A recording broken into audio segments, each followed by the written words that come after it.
Reserve bank of इंडियानं आपलं नवं पतधोरण जाहीर केलंय। आरबीआयनं यंदा रेपो रेटमध्ये कोणताही बदल केलेला नाही अशी घोषणा आरबीआयचे गव्हर्नर शक्तिकांत दास यांनी केलेली आहे। आरबीआयनं रेपो रेटमध्ये कोणताही बदल न करता 6.5% तो कायम ठेवलाय। याआधी आरबीआयनं सलग 6 वेळेला रेपो रेटमध्ये वाढ केलेली होती।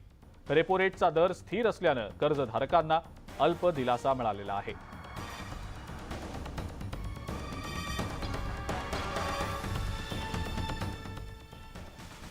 लंडनमधल्या प्राणी संग्रहालयातल्या प्राण्यांना ईस्टर संडेच्या आधीच खाऊ न भरलेली रंगीत अंडी दिली गेली आहेत। या रंगीत अंड्यांमधील वेगवेगळ्या व्यंजनांचा सगळ्यांनीच आनंद लुटला।